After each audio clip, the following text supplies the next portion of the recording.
Welcome to the Creative Play and Podcast Network. Join us as we share our favorite RPGs, one-shot games, tabletop games, reviews, and convention panels. Sit back and enjoy the show.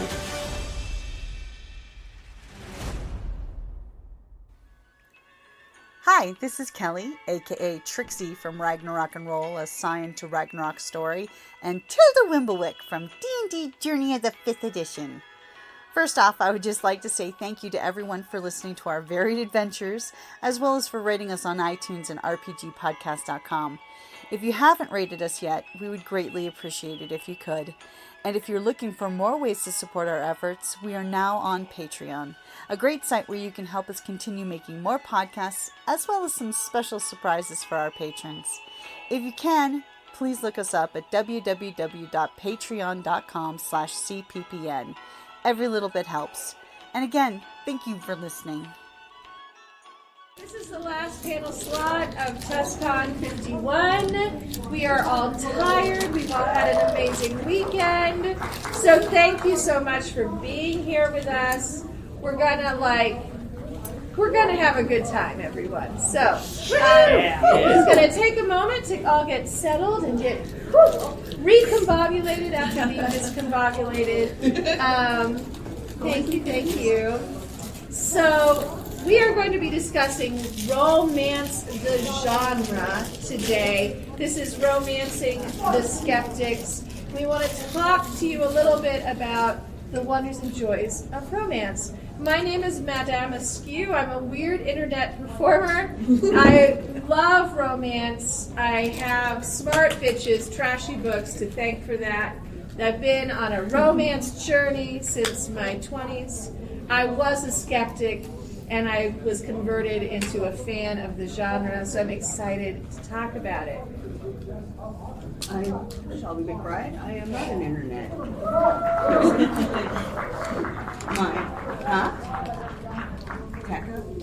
Talk up? Yes. Like that? Yes. Okay. Perfect. Anyway, take two. I'm Shelby McBride. I guess the biggest thing for me is I'm now an aunt with power. I can sign paperwork. Yes. And I do enjoy the romance genre. I am a little more picky on mine. My very favorite is Dame Barbara Cartland. Aww. She has these little novels. She wrote like, it was over 600 of them. And you don't have to brain. You can just read. It's, the heroines are, get in trouble every left and right. Well, it's only that big, so I don't have that much room to get in trouble. But, and I insist on a happy ending. So, Heck yeah, man. I'm like, I deal with enough crap. At least somebody in my life can have a happy ending. Tanya. My name's Tanya, and are we talking about like our romance likes? You're introducing yourself. Oh, just hello. I'm Tanya, one of the Rhoynish turtle peoples, and I'm actually like part of the Skeptic in the Romancing the Skeptic title because I'm a very recent convert to the romance genre. Thank you, Tanya. My name's Ashley. I'm also one of the Rhoynish turtles, and I am more of a recent convert as well. I started with supernatural romance because I like the supernatural stuff, and then I was like, okay, a little romance in here is not bad, and then I fell off of that for a while. And then I realized that the reason I did not like romance was because I was reading straight romance. So when I found queer romance, I was like, oh, I can get into this. This is great. So I just needed to find my jam, and now that I'm there, I'm enjoying it. Excellent. Well, welcome, fellow romance readers and former skeptics, to the romance genre. If we could have you pull the door more closed, not all the way closed, but mostly closed. Thank you so much. If it goes all the way closed, people can't get in. Well, I'll sit here and keep it on. that is their life now. Thank you so much. Should have got here earlier. I'm like, it's the last panel. We're going to be a little bit sassy, but we want everyone to have a good time. So let's talk a little bit about the book. If you can remember the actual book that was the one that converted you, I would love to hear the title and author of that book, because here's the thing about romance as a genre, and Romancelandia, which is our in-group name for fans of romance and the virtual space of romance. Romance is the most profitable genre. It has incredibly avid readers, and we love to share our books and to find new books to read. So you got to get that title and author in there. Do you remember your first book that like convinced you to like the genre? In preparation for the panel, I looked it up. Like 6 years ago, I'd been talking like pretty in depth with a couple of friends about the romance genre, and then one of my friends who is a very avid romance reader, and she loves it, and she gave me a book called Radiance by Grace Draven as a gift, and she said, I think you'll like this, and she was right. And it kind of made me realize, oh, okay, well, romance isn't all bad, I just haven't found the ones I like. And so now, like, and to be honest, most of the books I've read, most of the romances I've read since have been based on friend recommendations, because I am still a little leery of like, I accidentally read a romance once in high school because I thought it was a fantasy novel because the cover had a sword and the word knight in the title. And I felt pretty burned because it was also terrible. In the world of romance novels, there's so many out there too. Right. So trying to go into it and find one, like there's going to be a lot of misses. Even if you are a fan of the genre, you're going to find a lot of misses if you just randomly start grabbing books to read. Yeah. So friend recommendations are good for sure. Was it Michelle? No, it was Mary. Okay. Just curious. My kind of relaunch into actually enjoying the genre was a book called Kiss Her Once for Me. It's a sapphic holiday. You read that one? It's good. That was my first sapphic romance novel that I was like, it is so good. So good. So I love it, and it's another one that I wish I could bleach my brain so I didn't know it and reread it again. So I love it. Thank you. I had to look it up too. Oh, I love this. Mine was a little while ago. So in the 1980s, there was this young adult series called Sunfire. And there was in the 1980s, there was a young adult series called Sunfire Books. And I always had one word title. It was always a name. So Rachel, Amanda, and it was always a historical fiction. And it was always the girl, and there's these two guys. And she had to figure out which one she liked. It was always the good guy, which is also what I like. And it was just an easy read, and that's when I started reading through the night. And like, yeah, one more chapter. So that started mine. Thank you. So I joined a website back in the day when websites were the king before social media took over, called Smart Bitches Trashy Books. And I went mostly because I saw a meme that was very funny of some cover snark they used to do, where they would like really unpack the covers and talk about how awful and ridiculous they were, or how wonderful, depending. But usually it was like, they're bad, let's talk about it. And I was like, oh, these ladies are funny. And then I joined the community and I was like, no, everybody here is funny. Oh my God, they're really smart. Oh my God, these books sound really good. And then they got me to read Courtney Milan. It's all Courtney's fault because she's the best. But I read her debut book, and I have been reading romance ever since. She was doing mostly historical fantasy style romance at the time, and I'm going to put a little like underline under that fantasy. We will probably talk about romantasy a little bit, although there was a great romantasy panel this morning. So, But yeah, I blame Smart Bitches Trashy Books 100%. And Courtney Milan. Thank you so much for changing my life. Usually they don't. I might get to meet Courtney Milan at Worldcon next year. Fingers crossed. Right. So, yeah, where you started. I think that a lot of the romance genres, when you get into it, because of the crossover with other genres, I think that that's an easy way to kind of get into it. Like you mentioned, the historical fiction, Yes. and the fantasy elements, and supernatural was how I first got into it. So if you're fans of these other things, if you start out reading that, and then it's like, oh, this one has a little bit of romance in it, and then it goes full blown like, this is romance, but it also has these elements. So Right. I think Yeah. that that's part of finding the one that you like.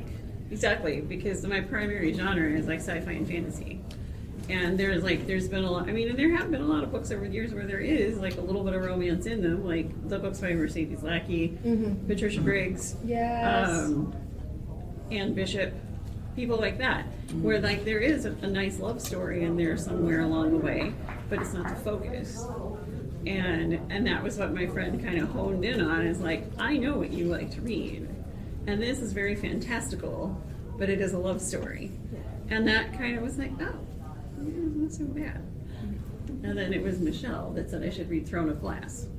Yes. Oh. And so it is kind of fun that there is all of that kind of crossover, because I think it makes it a little bit easier to kind of try to find the thing you like in that giant pool of romance stuff. Yeah. No, I think that's one of the really, like, the strength of romance, and what people who are non-romance readers do not necessarily know at the get-go, is that romance co-convenes with genres. Like, there's a lot of this sort of blending. It's never just, you're having so much fun, I'm very happy. So it's never just like, we're just going to have these two people navel-gazing and being Romeo and Juliet and being in love, and just like, I just need the boombox so I can go stand outside his window and read poetry and play songs, and that's the whole thing. There's usually other stuff going on, and so you can kind of pick your flavor based on like what you like as your co-convening genre with the romance. It's just that the relationship and the happy ending are always going to be very central and important elements of the book. And you were saying you like the happily ever after. I demand it. Yes, and there's I worked hard happy to for get now. into that book. Right. Happy for now, you know. So sometimes it's just, well, this is going to work out for now, even if it's not long term. But if that's how it ends, that's in my head how they always are going to be. Absolutely. No, every genre has their sort of genre conventions. And I had this moment a few years ago. I host a long-running steampunk book club, and we did like our first sort of like steampunk horror. And I'm not really much of a horror reader, so I didn't know the conventions for that genre. And we got to the end, and I was like, what is this ending? This is awful. Like, everybody's dead, and it's miserable, and nothing good's happened. And my friend, who's a horror reader, was like, yeah, man, that's how horror books work. And I was like, oh, this is why I don't like horror. Not because there's anything wrong with horror. Horror is an amazing genre, and like, full of incredible writers, just like romance. But you need to know your conventions of the genre. And so, like, I'm with Shelby. Yeah. The world is hard. There's a lot of hard stuff happening. I am an intelligent person. I am able to, like, separate fiction from reality. But in my fiction, gosh, I really do not want these characters I love to be like, and then we all died. I'm like, thanks, Dostoevsky, so much. I was here for fun, okay? So happily ever after is not gatekeeping, it's a convention of the genre, or happily for now. Like, your romance book will always work out. Yeah. And my thing with that is the that third scene breakup angst moment. am realizing, since I'm new in all of this, I don't like that. It's anxiety inducing. I want them to be happily ever after. So I found a lot of the kind of cozy romance, like Legends and Lattes. Again, gay. Oh. I like Oh, those yes. little, you know, It's so good. yeah, that one's so good. There's one that's actually a local to the Phoenix area author. Rebecca Thorne is her name. Yeah, you can't spell treason without T. Yes. Yes. So the first two ones are out, traditionally published now. The third one's going to be coming out soon, but there's going to be 4 books in that series. I'm super excited for that. But I love she was the local. yeah. No, I really need to see if she'd like to be my guest. But they don't have that third breakup thing. So tropes. Tropes. And then I see you, Joe, so we will call on you. I promise. I think they're like, I didn't think I would enjoy the enemies to lovers trope. Sometimes I don't, because the enemy, the person who's the enemy, is really just so toxic that I'm just kind of, girl, those are red flags. What are you doing? What are you doing? There are other nice people that you could be hooking up with. Please find one. But sometimes it's fun. Sometimes it can be a little bit fun if they're not that bad. And basically it's two people that are just like kind of cranky with each other. People, there's 2 characters in Throne of Glass that are just like, when they meet each other, she is like rock bottom, and he's just kind of like, oh my God, who is this person that I am meant to like take charge of and train? Dear Lord. But I also do kind of, I also am not really a fan of the whole third act breakup or miscommunication. It's something that haven't really seen in some of the books that I've read, but I noticed it in Bridgerton, the show. Episode 6 is where everything goes to hell. And like my husband pointed it out when we were watching it, because we hit season 2. He's like, "Well, it's episode 6. Everything's probably going to go to hell." That's what happened in season 1, and it happens in each of the 3 seasons. And it's like, man, I don't really dig this. It's romance, so it's going to work out. This kind of sucks. Just talk to each other. But at what cost? What do we have to go through to get there? Life is anxious enough. I don't need that in it. Right. I do. Joe, I promise I haven't forgotten you. I have to respond to this. One in the back, too. Good. I do think, I'm not a big fan of the third act breakup either, to be honest, but I think one of the cool things about reading romance for a long time is you can watch how the tastes and some of the things shift. So, like, the thing that's sacred is that happily for now, a happily ever after. But everything that happens from the meet cute at the beginning to that happily ever after at the end is, like, open to change versus, like, current tastes.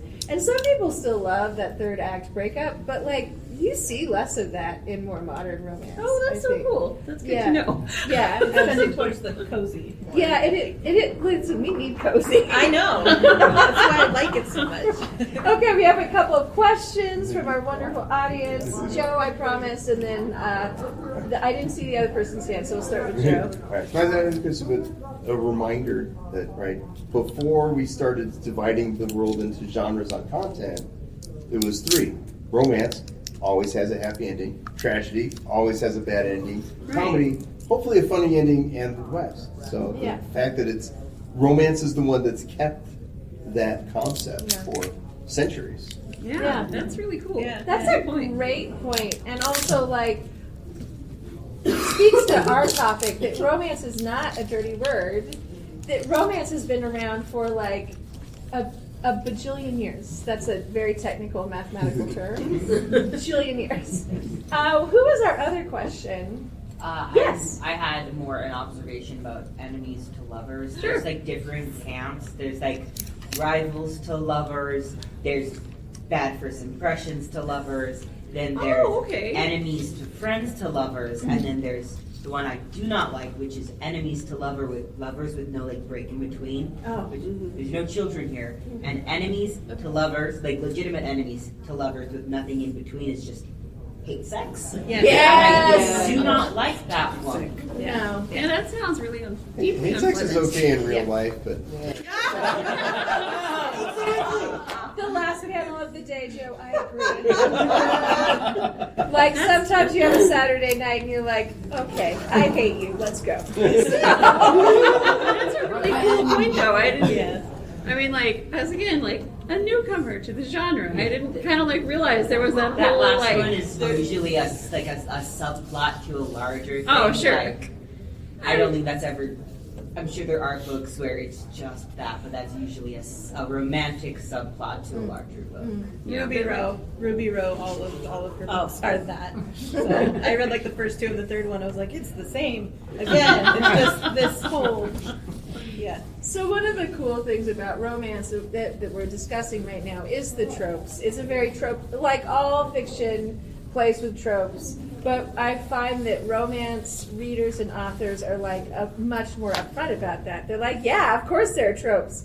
And you can hone in on what you like based on the tropes. So they have a lot of websites like Storygraph and stuff that will like give you the tropes and the flavor. And you can just be like, well, the flavor I'm interested in is definitely not friends to fuckers.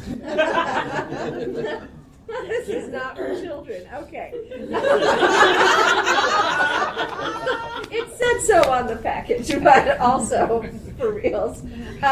Shelby, what's one of your favorite tropes from that you hunt out in romance?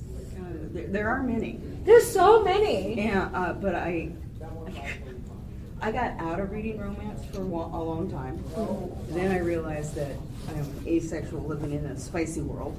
So that gets a little Same. It gets a little challenging. I'm going like, oh, I see where yours is going. I also do that. You know, like, I don't know these people. They're lovely, but I do not know them. So, but I like the, you know, when they have I love the meet cutes. I like some of the meet uglies. Oh, Yeah, but it's, you know, they have to be a non-toxic person because I have enough of those in my life. Same. Yeah.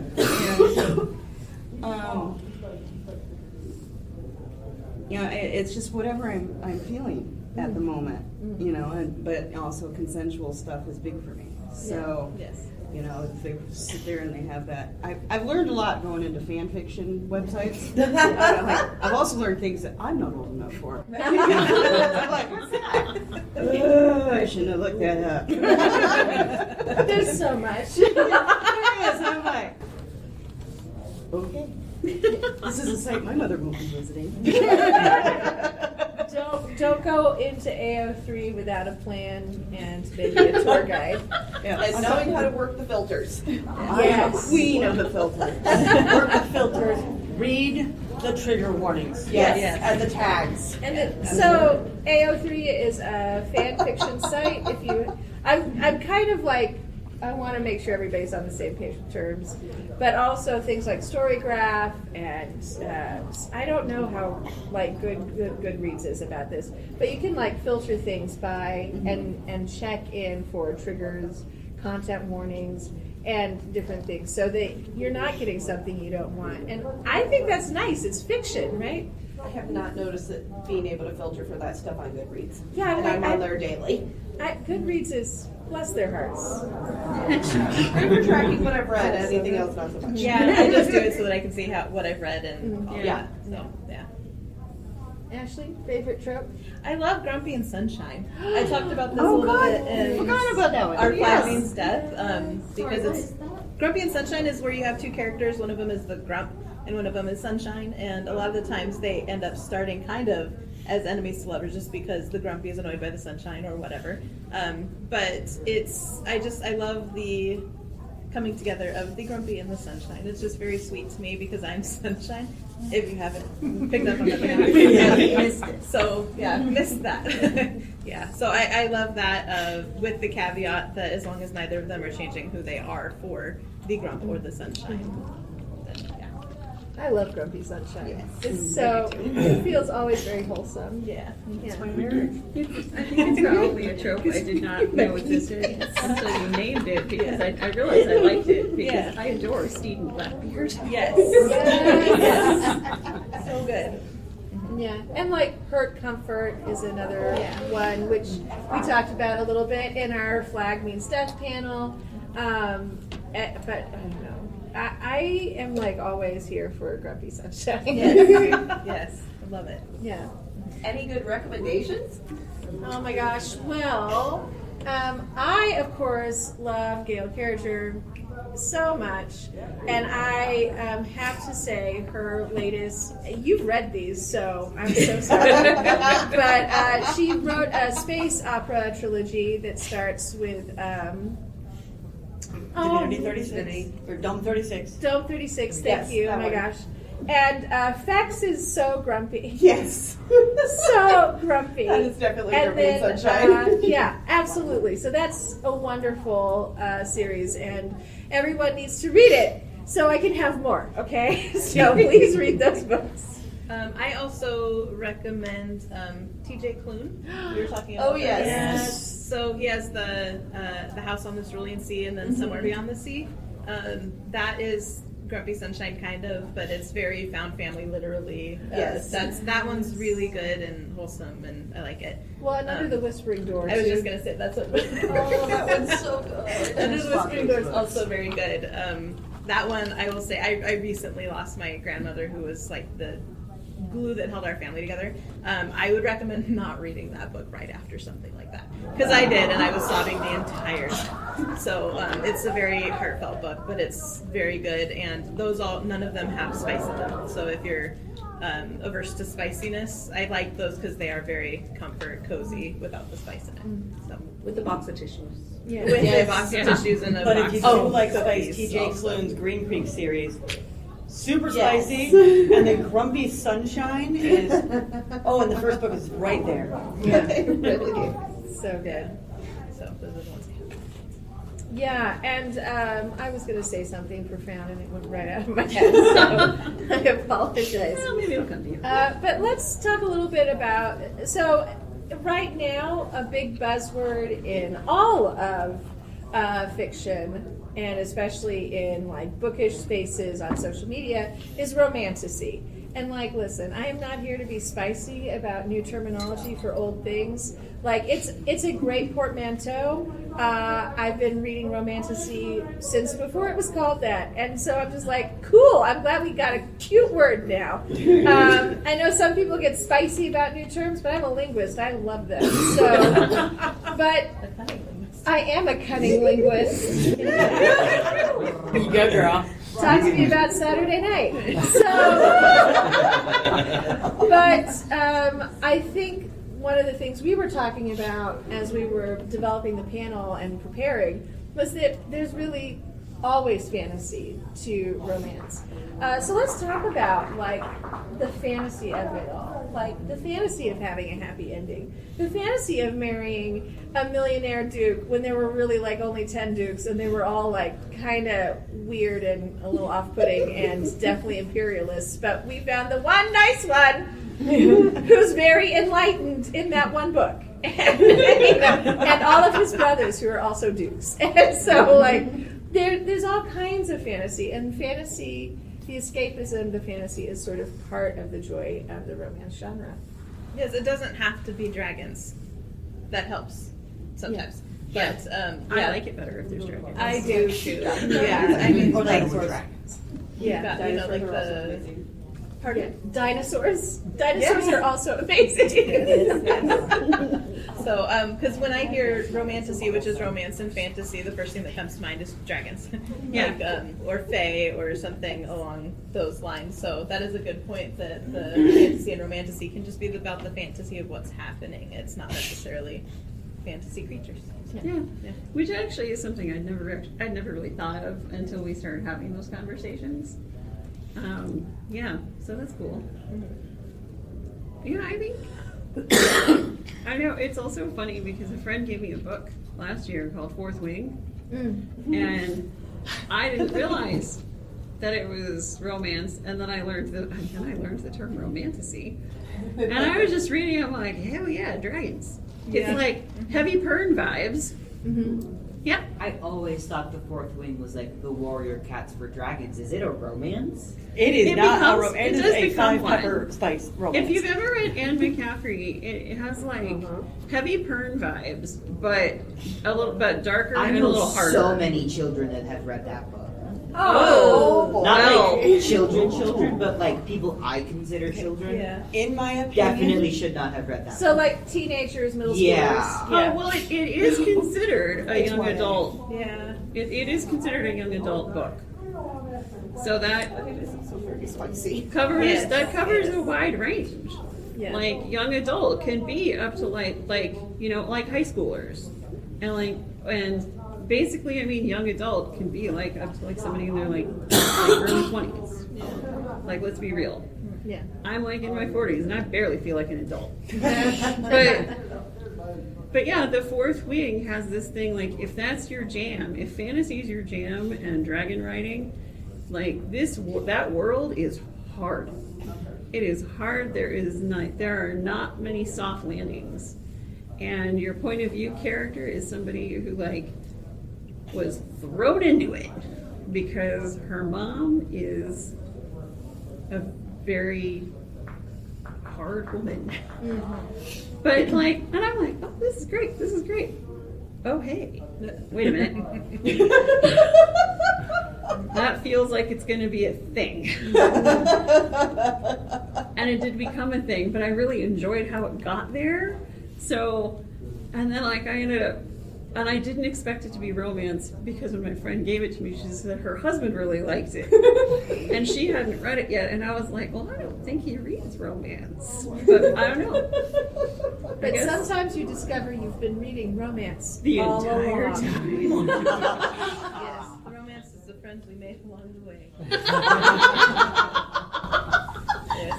And that really caught me off guard too with Fourth Wing because I didn't know it was going to be a romance, and then I'm reading it and I'm like, whoa. And just like one little thing that I considered leading up to con when I thought about all this is I really think, and I know there was a whole ass romantasy panel, but like this is something that I had thought of, was that I feel like the fantasy genre lends itself very well to pairing with romance, primarily because romance has the thing of like happily ever after or happy for now. And in fantasy, most of the time, there is some big conflict that everyone has to overcome. Everyone has to bound together to overthrow the evil interests. Like whether it's an empire, a dark wizard, like evil fae, or whatever, you've got your group of people that usually are people who are friends and colleagues of the main love interest. And whether they get along or whether they get along at the beginning, they all become allies for this cause. And so by the end of it, not only have maybe a few of them found love along the way, they also get to build a new place the way that they want it, because they have taken down the bad guy. And I really think that's an important message right now. Yes. Yeah. George. Yeah, A little romantasy from you, Shelby. Oh, I'm sorry. No, it's okay. I'm like, who's Mitchell and where are you taking my nephew? Oh, Michelle. I know Michelle. I'm good. What was the question? I was having a minor. What attack? I'll talk a bit and I'll give you a moment to pull yourself in. Thank you. Sounds good. Okay, great. We moved boom boom. Yes. I think I just started talking Yeah. like I do, and then Tanya went, so yeah, you can. Okay, great. I'll let you talk. Perfect. It is that kind of panel. Also, last panel of the con. But no, I heard about Fourth Wing through the power of book talk, a place I inhabit a lot, and then you read it, and I was like, okay, I'm gonna give this shiz a try. I liked Pern. It's like, to me, it's like a 2 to 3 pepper rating on it, not a 5 pepper romance. And so we do have a sort of rating, like culture and romance, to let you know how much sex is on the page and how is it fade to black, or are we gonna see like a full frontal shot? What's gonna happen? Is there sketches and like are there tentacles? Do I need to be concerned about the physics of the situation? It's expansive, but I love that these are the sorts of books that can be a little bit subversive, because people come to them because they're like, ooh, dragons, or ooh, dinosaurs, or ooh, vampires, and then they're like, I don't know, there's like a little soft moment and some characters who like each other, and next thing you know, they're like, what do you mean there was a romance in it? Like, I don't know, there was dragon fighting. I'm like, yes, and also fucking. And so, you know. And next thing you know, they're overthrowing the corrupt government. Yes. Romance, the gateway to revolution. Maybe that's next year's panel. So. Yes. Right after that, my sister-in-law messaged me, so. Deep breath. I'm good. You know what? Here's a fantasy moment of romance, is that you can come and go into your pink fuzzy place of convention time and no problems happen because they're magically whisked away by that dude who rode up on the white horse and was like, what problems? I'm now your social media manager. I decide my title to take care of you. Let's go.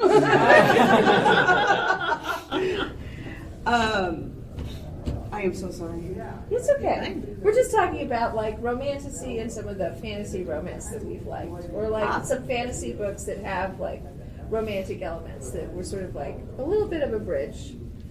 There were ones that I really enjoyed was Mercedes Askew, Arrows of the Queen. Oh gosh, yes, So Arrows of good. the Queen, so good, so I good. read that entire series in 3 days.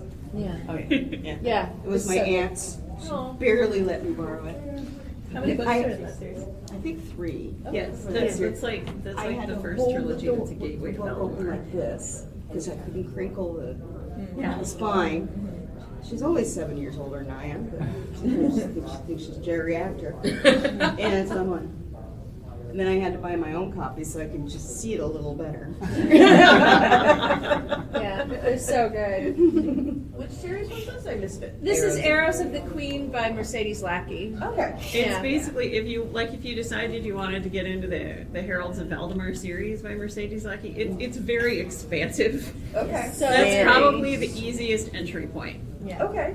I'll go ahead and add that to So I my. had a question sort of about romancy or fantasy romance or what have you. As somebody who's, I'm not sure if I'm into the genre or not yet, just because I've especially been more of a speculative fiction fan, and finally, eventually, first book that really got me, because I've been introduced to potential romance books, but it felt to me like so many of them, even if they were technically fantasy, it was, like you say, sort of standard plot in a world with dragons or on a spaceship, and it's not actually, there's nothing besides the same old plot. It was like, this could be anywhere, and it doesn't matter. So I'm trying to fit through that, and until finally being introduced to Cushion's Dart. Yeah, that's a good book. And then, but again, having a hard time sort of branching out from there, and then again, very recently, like, oh, maybe because I found a Consort of Fire by Kit Rocha, which is sort of clear. I haven't read much of it, so I'm just trying to inch back in here, but again, just trying to, how do you find that balance, either as a reader or a writer, finding things of again, trying to find more major fantasy elements that have meaning as opposed to just, here is a pretty little backdrop we painted and we change out periodically to publish new books. Yeah. I don't know. Like, So first of all, you did mention two of my very favorite authors. I love Kit Rocha. Everything those two have written together is just, I love. But also Cushion's Dart and Jacqueline Carey, like, absolutely marvelous. But what I'm hearing from you is that you are looking for something where the fantasy and the world building is not just window dressing. Like, it's meaningful, and the romance has to take place in that world because these characters are of that world, and because everything around them is impacting how they're going to come together. Great question. So, I could clearly talk, so but we're gonna. I think it's kind of hard. Like, as somebody who just recently, like, same sort of background there. I think it's kind of hard to try to find. So, like, for now, I do sort of rely on recommendations. The person who suggested Throne of Glass by Sarah J. Maas, I think it is actually like a really good series. Like, she has a ton of books right now, and so far, Throne of Glass is my favorite. And because she reads a lot of fantasy as well as romance and horror, and we were talking about it, she's like, I really think you'd like that. And I'm like, all right. And she was right, because the main character in that is a little bit of Arya Stark vibes, because she was the king's assassin. She was the king, she was basically known as the kingdom's assassin as a teenager, and then through some nefarious shenanigans, she got shipped off to some sort of horrible mine for punishment. And then the prince of the kingdom comes to spring her because his father, the king, is having some sort of big contest to find a champion for the kingdom. That's book one. And throughout it, they kind of lay the groundwork for all some of the craziness that's to come. And I thought it was a really good ride. And there's 7 of them. So it's good to find a series like that you can Yeah. And I listened. I started that series in March, and I finished it in June. That's a very strong recommendation. Yeah, so if you try it, I hope you enjoy it. It doesn't really start off very spicy. It does get kind of spicy here and there, but it's not the kind of thing where you really start to question the physics. Well, most things. Yeah, it wasn't. It was a thing where it wasn't distracting, and it didn't take me out of the The story. distraction is the one that I really sort of hit a wall with. Yeah, the one last thing before we move on is in her A Court of Thorn and Roses series, there's several moments along the way where it just took me completely out of the story, and I was like, why? But I listened on audio, and I'm like, all right, well, I feel like if I skip a word, I'm going to miss something important. 30 seconds is safe, I'm just saying. So anyway, I hope that helps. I second that recommendation. Throne of Glass it's my favorite of her series. I read all 3 of the big ones she has out within 7-8 months probably. I got through all of them because we were doing panels on them, so I just went through. Throne of Glass is by far my favorite, for sure. The Fourth Wing is also really good. Fourth Wing is one of those that I had such a book hangover after that. I was just I want to find something like this that I can get sunk back into. So and book 2 is also really, really good. And that was the one when you finished, you were like, oh my God, on Facebook. And I was like, the scream I scrimped quietly in my head because it was 2:00 in the morning. But I think friend recommendations and people that know you and what you like are probably the best way because I don't have a lot of people who read romance. Yeah. Oh, okay. But it's neat to hear. I've gotten a lot of things to write down here so far. So may I ask, are you local to Tucson? Yes. So first of all, bestie. I belong to a romance book club locally that is based around tropes, and they're wonderfully helpful in finding recommendations. So after the panel, let's make sure to exchange information so I can hook you up into that community. I think finding a community of readers is very helpful to track down the romance that works for you, because there's nothing like a personal recommendation to get you going. But I've been sitting here while these two have been recommending wonderful things, going, okay, can I remember the full title and author? My phone is over there, so I can't look it up. But I'm sort of thinking about the more that high fantasy kind of experience that you're Jacqueline Carey's not really sword and sorcery, but it is it's big epic fantasy, right? And so to capture that kind of vibe, and oh my gosh, I think I'm just tired, and it's things keep sort of slipping out of my brain. But there's this wonderful author named Jeannie Lynn who wrote this fantastical steampunk romance. Can anyone look up for me? Gunpowder or something? On it. Thank you. The Gunpowder Saga, We read it for book club. Yeah.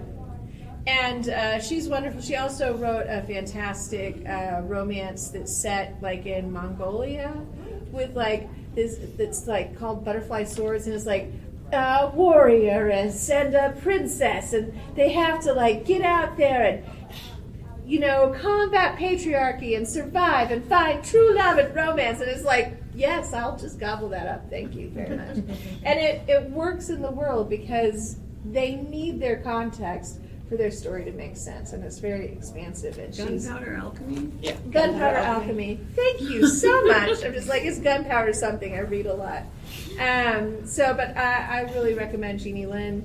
And also Maria P. Snyder, I think I got that wrote some wonderful like fantasy romance back in the day that was like, she's a poison taster, but she's actually like hiding because she's got this magic that if anyone finds out, they're gonna like put her in a tower, and then he finds out and he's like, ooh, will I put her in the tower and make her do nefarious things for us, or will I support this woman? And it's like a great like scope of the world building and the magic system, but there's also this romance that's propelling the story. Yeah. Fun. Yeah. Recommendations for our friends, our new bestie over here. Well, let's see. Of course, the Brittany Saki. Cannot go wrong. The other series of hers that I like are the Elemental Master series. Yes. Yes. Bardic Voices is the one of hers that I need to branch out. Yeah. Yes. There's Louise Joel McMasters, or Louise McMasters. literally Lois McMaster Bujold. Yeah, no, thank you for getting her name right. She's my favorite. I love her. So she does sci-fi, and she also does fantasy. I love her sci-fi Miles series. And Miles, the first 2 books are setting up for the Miles series. So it's when Miles' parents meet, and they're on opposite sides of the war. But they get stuck on the same planet, and so they have to work together to survive. And the way she does it was brilliant. And I love Cordelia. She doesn't take any crap at all. My baby. And you know, she does things, and it's the way she does it is very, very good. And there's intrigue. It's science fiction, but there's political intrigue. You know, I will always recommend it. And I feel like It starts with Shards of Honor. Shards of what? Shards of Honor. Shards of Honor. That was a good book. And I feel like the romance would not work without the context of the worlds that she sets them in. Like, she's a real master of world building as well as like creating these wonderful characters. You know, you talk about, remind me of the 2 warring factions. You know, it's a lot of what's going on today, where you have her, she's, very open-minded. You know, I'm trying not to get into it too far and make it political at the same time. But her lover, who turns into her husband, it was based on Russian regime, and it's done very well. Yeah. And then Cordelia comes to his world because they got married, and she just sets everything on fire. As you do. In some cases, literally. Those are great books. I have to read them again. Thank you. Great question. And also, like, I'm very keen to make sure you find some good books to read. Yeah. Any other questions? Okay. Well, we have 2 minutes left in this panel, technically. And would you guys like to wrap up with the last favorite book? Well, I kind of already talked about my favorite at the moment was like the 4th Wing, the Empyrean series. So it's not really a book. It's like or Throne of Glass. I know, yeah, that's about it right now. I've been bouncing around between like romance and the strange horror of T. Kingfisher. So, Yeah, it's a balance. yeah. Yeah. My most recent, I'll just go with the one that I finished most recently, was Pumpkin Spice and Poltergeist, which is such a good, I read it in one sitting. But yeah, basically there's a woman who summons the ghost of her ex-girlfriend, and the ex-girlfriend's ghost won't leave until she helps her find a new love, helps her move on. So instead of helping the ghost move on, the ghost is helping her move on. Yeah, it's really good. There is some spice in it, but it's not a lot. So, of course, yeah. I'm going to put in 2 plugs. One for next year's guest of honor, author, Gail Carriger. Just read her everything. But her Parasol Protectorate books are very, comedy of manners. The spice is off the page. The romance is really intrinsic to the plot. The world building is very expansive. She also has her much sexier, way more spice, San Andreas Shifters books that are set as sort of like an urban fantasy setting in San Francisco. Werewolves and vampires are all real, and they are horny AF. And you will get an education. Please don't ask me questions. I'm not Dr. Ruth. And I'm not bored. And then I already mentioned her space fantasy, or her space romance. But I also want to recommend Piper J. Drake's Mythwoven series. Like, Piper has like a lot of wonderful contemporary romance, but the Mythwoven books are set in a world in which magic works. They're like contemporary, so it's urban fantasy, but the mythology she's using, she's Thai, and so it's like Thai mythology and Southeast Asian mythology, and oh my god, they're so beautiful, and the stories are great, and the sexy times is nice too. Yeah, That's how I so terrify those are people. great. Well, I did mention my favorites. Yeah. I will say though that Throne of Glass, I did pick up on your recommendation last year. Oh, I haven't read it yet. It's still staring at me from my desk on. well, I hope you enjoy it, and I hope you enjoy it rather than never want to speak to me again. Even if I didn't like it, I would still want to speak to you. Yay! Because you know what? Romance is all about the happy endings. And Yes, it so is. we have to have a happy ending at our panel and at our con too. Yeah. Can you say one thing before we wrap up? Yes, you may. You This- beautiful, perfect unicorn. The idea for this panel was born out of, we jokingly amongst ourselves, we're calling it the Spite panel. Several years ago at a TusCon, one of our friends and I walked into, there was kind of the tail end of a panel that was finishing up, where some people were on the stage who, first of all, started by trashing Twilight. And then one of the men on the panel went on to discuss how self-insert characters were terrible and they're pointless.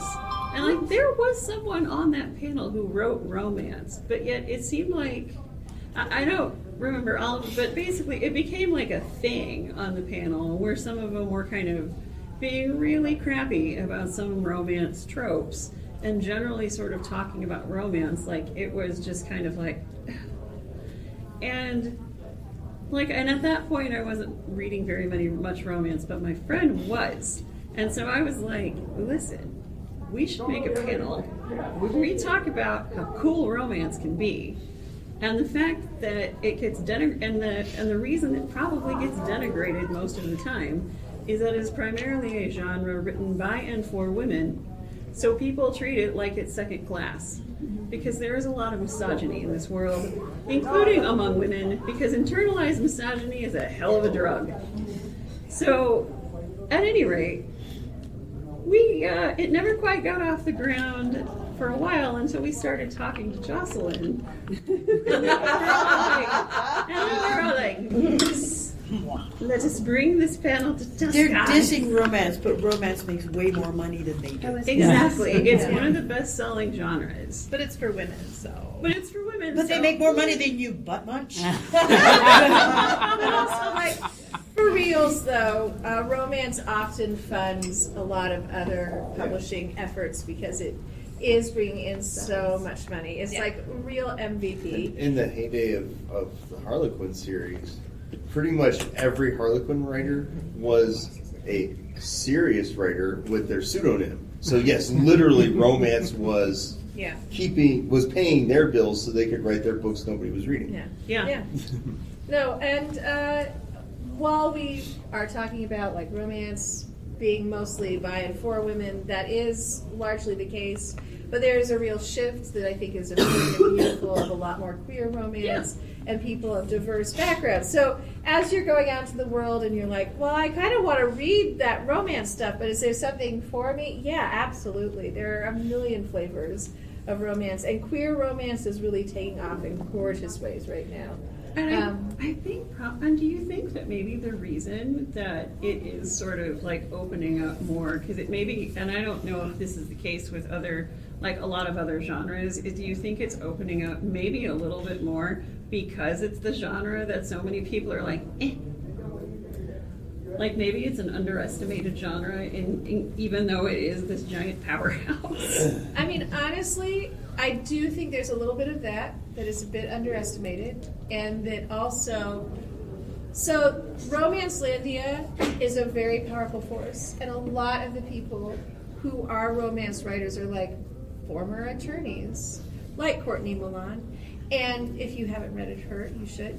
But they're very powerful, very smart, and a lot of them are independent authors who are not published by the big companies. And so they see a thing and they push it, and they put those independent writers in the romance genre really push the genre boundaries. And they're so smart and good at marketing themselves and collectively making action happen that eventually the big publishers are like, oh, do you mean to say that there are queer people who want happy endings and joy? And we're all like, yeah, you don't have to kill them all off every time? Right, we totally do. So romance can be a very regressive genre in some segments. I don't want to paint like an unrealistic picture. Right. But there's a lot of portions of Romancelandia that are incredibly progressive and pushing for a more expansive genre. And that has a gorgeous ripple effect across all fiction, actually, which is so cool. But yeah, I think it's like the independent authors are really pushing that more than anybody. Yeah. And then Tor picks them up and publishes them. Thank you, Tor Books. Yes, thank you, Tor. We love you. Thank you, Sean McGuire. Thank you, Sean McGuire. Oh my gosh. She really liked Legends and Lattes, and then it just kind of blew up from there. So amazing. Yeah. Another book to put on your radar is definitely Legends and Lattes, because that is you know what? That's a wonderful fantasy romance. Yeah. And the world is really cool. It's so good. Yeah. Bookshelves and bone dust. Yeah, so we've definitely run over, and I don't know if you guys have any last little quips before we bid you all adieu. Thank you so much for being here. Thank you, TusCon. Technically, I'm part of the programming team. By technically, I mean I totally am. That's 2/3 of the programming team right there. And that's our fearless leader. The smarter 2/3 and the sexier 2/3. Aww. Yeah, he's pretty damn smart. I know. Have you seen that hair? Joe, I don't know. Gosh, Joe, you have a real sachet when you walk, so you're doing great.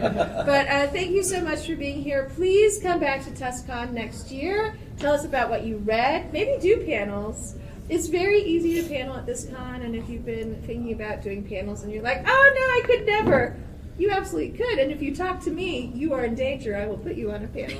I crashed 3 this weekend, but I wasn't supposed to be on. I know. You're unstoppable. That is true. So, thank you all very much. Please remember, as you're going out into the world, to take very good care of yourselves. Wash your hands. COVID test after the con. Get your vitamins and minerals. Put your feet up. Pat yourselves on the back for being part of a wonderful community.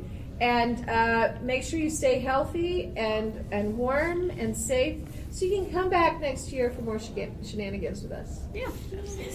And finally, thank you to the awesome Rhoynish Turtle Collective Yes. observations to say. Thank you. I'm just like, I can't word. I'm just my brain. Best little feminist collective in the universe. I love doing stuff with them. Shelby, absolute fucking menace. I love you so much. You are perfect. And I mean menace as in she's a cream puff cinnamon roll who will bite your ankles if you get in the way of It's usually on Kangaroo. Yeah, no, same.